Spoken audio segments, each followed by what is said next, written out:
guys, this is Jana. I'm here at the Pennsylvania Renaissance Fair with Circus Stella. I'm backstage right now. We have shows later on today. And I just wanted to film this video. I told everybody I would do it.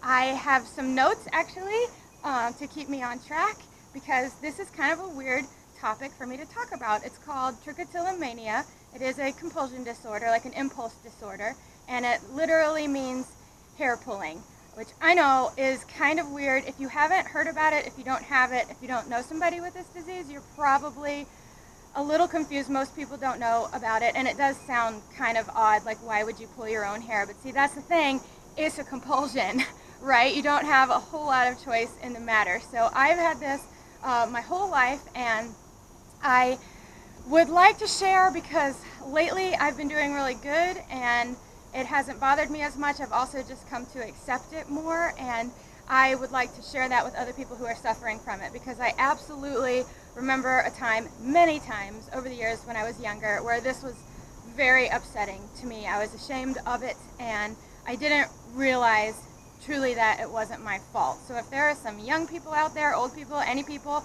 that are in that same boat, that's why I wanted to talk about it. So let's just get into it. Trichotillomania. Tricho means hair, tilo means pulling, mania, self-explanatory, but like frenzy, chaos. So the word literally means like a manic pulling of hair. And this disease has its own extremes. I am lucky to be on the mild end. Some people that are more extreme pull out quite a lot of hair. It's really common for people to pull out hair here. Also in your crown is very common. Eyelashes and eyebrows are common, but anywhere you have hair you could potentially pull hair. I have always been limited to eyelashes and eyebrows. I don't know why. I just feel very grateful that I've never pulled out my hair on my head because I don't have a lot of it and I'd like to keep it all. Right now I have quite a lot of eyelashes and eyebrows, in fact more than I have had in a very long time. I don't know why that is. I have a couple of theories, but it certainly isn't due to my own strength or willpower or any of that. I don't know why that the disease has gotten better for me in the last couple of years. I'll just be thankful that it has. There have definitely been times in my life where I have no eyelashes, none, completely gone, and I hate the way that looks because normally that area of skin would be like healthy and you would have all that hair, but when you pull it out it makes the area kind of unhealthy because it's irritated because you have pulled hair from it.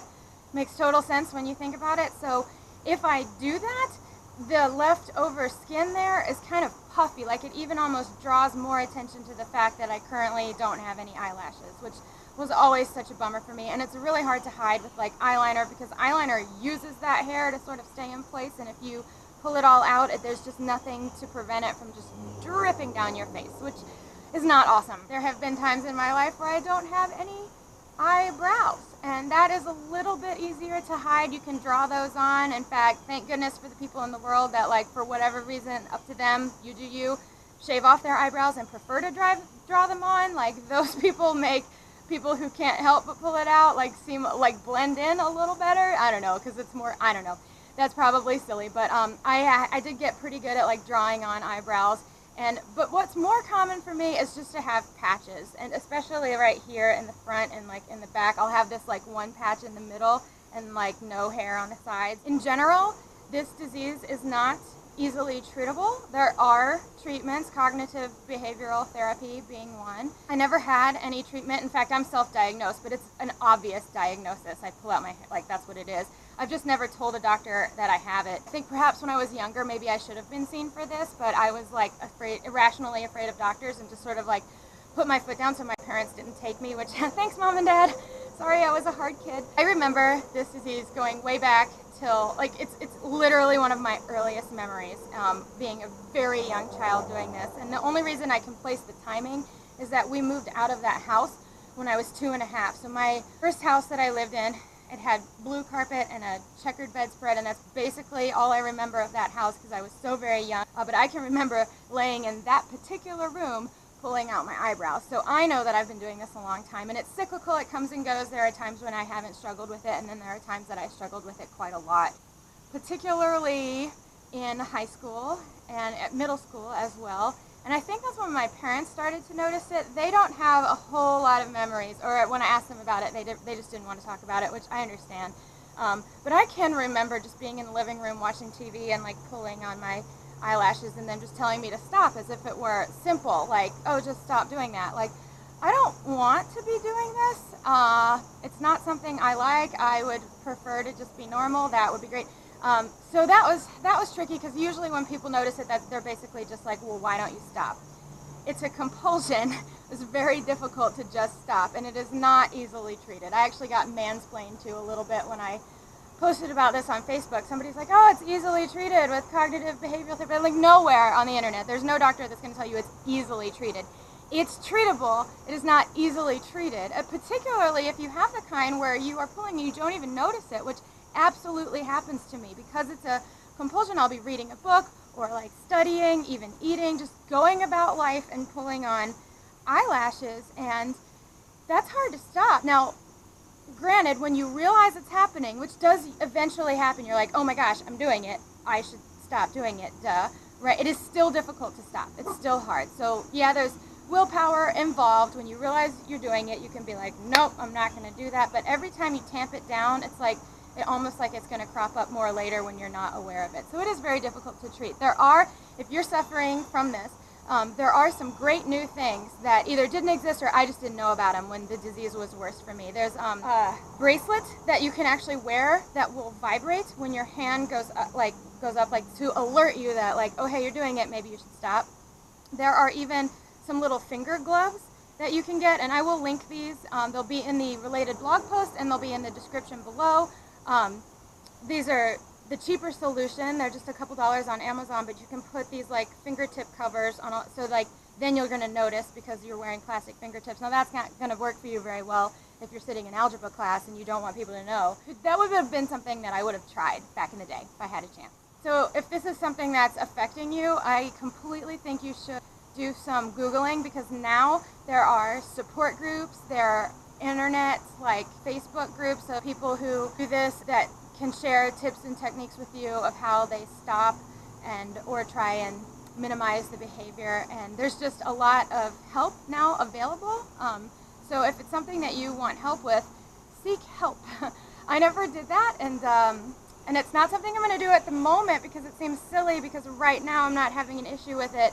But I live with the fact that at any moment it could come back. I've had it my whole life. I don't for a second believe that, oh, it's gone, I beat it. And I don't love the terminology of like beating a disease that you really can't control. I'm more coming around to acceptance that this is maybe just something that for whatever reason my brain thinks I should do. I don't know why. And it's hard for me to control it. So I am just sort of relaxing into that knowledge, and I'm not trying to control it so much anymore. And that has worked out for me. I don't know how relevant that is for other people, but the more I accept myself, the better I feel going about my day and my life. And I have noticed, I pointed this out in the last video, that other people don't care, really. They're not going around thinking about you and what you're doing. Now, close friends occasionally have noticed and mentioned this to me, which has always been really hard. I even think people that mean well who have pointed out what's going on, or maybe at some point they pointed it out, so now they know I have this thing where I pull out because I've talked to them about it, and then I'll go through like a bad cycle where I don't have a lot of hair, and they'll mention it, and I think perhaps they're trying to be supportive. So if you've done that, don't feel bad about it. But I know, believe me, if I currently don't have eye hair, I am really hyper aware of it. And if in the moment that I'm having coffee with you or whatever, that I'm not thinking about not having eye hair, I don't want to be reminded of it. And that's just me. So I would just really be careful if you don't have this disease and you see someone with it. I would be careful about mentioning it. I'm not saying don't mention it, because it is nice to have somebody to talk to, but maybe let them bring it up, because it's always on your mind, and it sucks, and it's embarrassing. Now I really do feel better about it. I'm less embarrassed about it now, but when I was a kid it was really hard. So like my heart goes out to young kids that are dealing with this, because it affects between 2 and 4% of the population. Guys, that is a lot of people. That's like for every 100 people you know, that's between two and four people that do this, and maybe they're hiding it. A lot of people will pick in a place where it's easier to hide, so you have no idea that they're suffering from this. That's only the reported cases, right? So a lot of people that have this disease don't talk about it or share, and doctors don't know. Like me, I'm undiagnosed. I'm not even in that 2 to 4% assumption because I've never told anybody really about this. So it's probably, I don't know, quite a bit higher. I don't know. Are you a statistician? Let me know. 6, 8%? I don't know. A lot of people do this. It's not that uncommon. The only other thing I really wanted to say is probably just to answer the most frequently asked question. So anybody who's figured out that I do this and has talked to me about it, like their first question is always like, does it hurt? Like, doesn't it hurt? Like, and if you who don't have this disease were to right now just pull out some eye hair, yeah, that's gonna hurt. But I have been doing this my whole life. It doesn't hurt. It's like a comforting feeling, which perhaps is why people do it. It's like one of those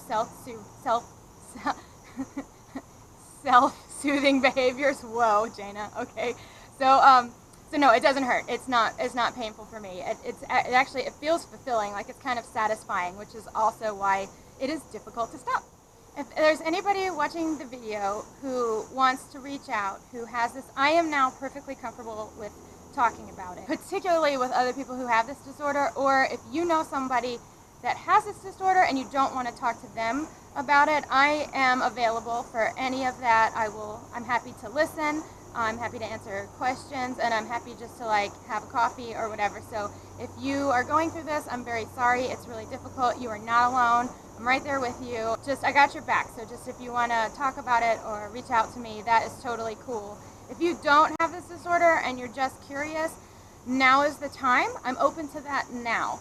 So if it's not something that I want to talk about for curiosity's sake on a regular basis, particularly if you notice that I don't have a lot of eyebrows, that's going to be a time for me that's very vulnerable and difficult for me to talk about it. So if you notice it and that sparks your memory, like, oh, that's not the best time.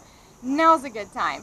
So please feel free to reach out, DM me, message me, comment on the video or the blog. Now's good. I would be happy to talk about it now. And also, it's got a great wiki. So if you're interested in learning more, you can just go to the Wikipedia page and read about trichotillomania.